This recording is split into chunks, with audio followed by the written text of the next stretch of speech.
Inay Broker Baby Villaluz Terrace. Nandito nga pala tayo ngayon mga ka-PH sa Sariaya, Quezon. Today, March 2. Ngayon na naman po ang launching ng ating Citrus Heights dito sa Sariaya, Quezon. One of the economic housing projects na maraming modern houses, di ipagpili. Kaya po natin mga ka-PH at handa namin sa loob ng ating Citrus Heights. Nasamahan nyo.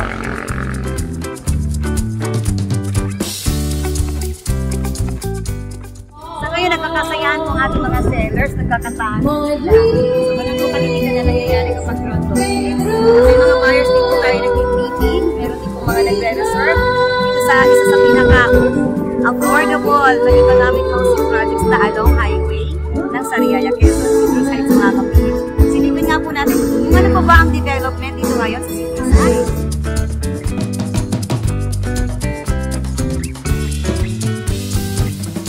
Ayan mga ka-PH, makikita na po natin ngayon ang development ng Citrus Heights.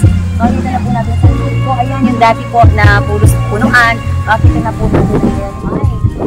Nakapatag na po siya at mamaya kung mapapanood po natin ang ating mga aerial shots or drone shots ng kabuuan ng project po na ito.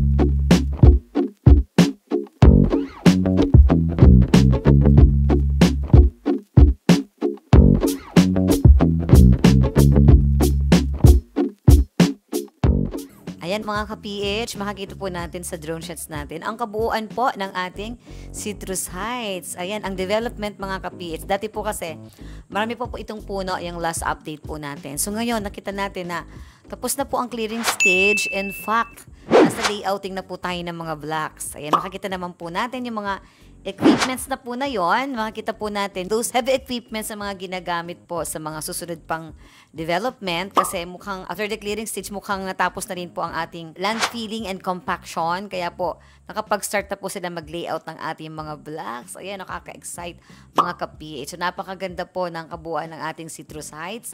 Ito po ay napaka-presko since napakadami po nating puno mga ka-PH. Ayan po, nakakita po natin, nakaka-excite po dito dahil bukod nga po sa it's along service road, di ba po, nasa 300 meters away lang from National Highway. Bigyan ko na rin po kayo ng update mga ka-PH na about Sariaya, Quezon. Na this is one of the fast-growing municipalities here in Quezon. Hindi lang po dahil sa ito ay malapit sa ating mga business processing, yung tinatawag nating PROCI. So, ito po ay mga ilang minutes drive din. More or less 15 to 30 minutes drive from some recreational tourist spots po natin dito. So, ang kagandahan po ngayon na magandang update na ibibigay po natin ay nabalita po namin, marami pong investors are coming in this Sariaya. Considering nga po na malapit na pong matapos ang ating mga toll road, plaza o bypass road, mga SLEX extension po natin para mas mapadali po ang mga travel ng ating mga motorista. Kaya po, napakaganda ngayon ng Sariaya, Quezon at alam niyo po kung ano po yung dalawang naglalakihang company na nag-invest po ngayon dito sa Sariaya.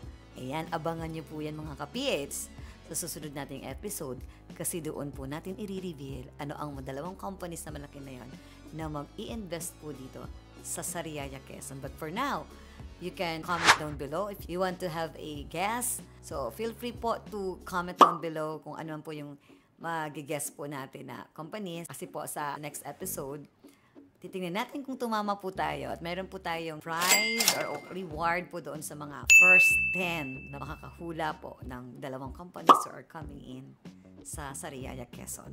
At balita po namin, possible din po maging city by the way, maging cityhood na po ang ating Sariaya, Quezon.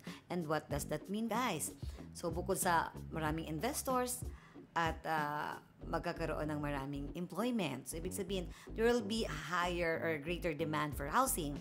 So, ibig pong sabihin yan, ay magkakaroon po ng significant sa presyo po ng ating mga properties dito. Dahil the demand, doon po nagkakaroon ng increase ng presyo.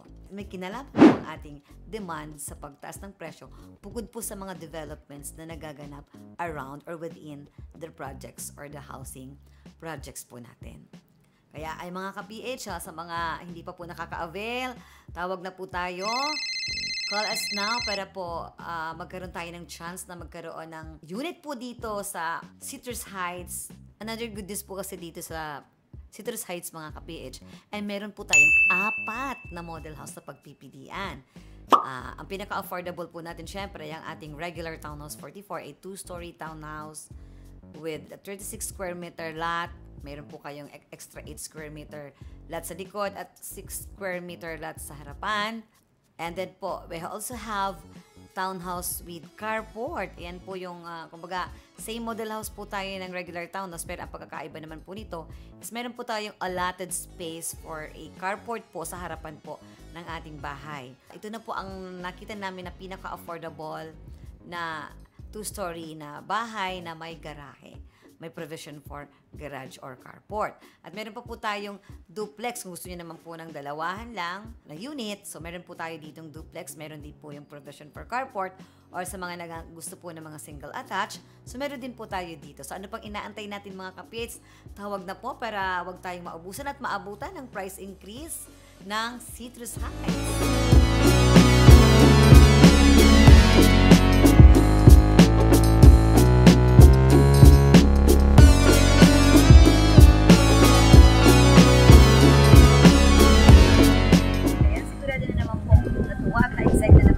Bagong development ng Citrus Heights.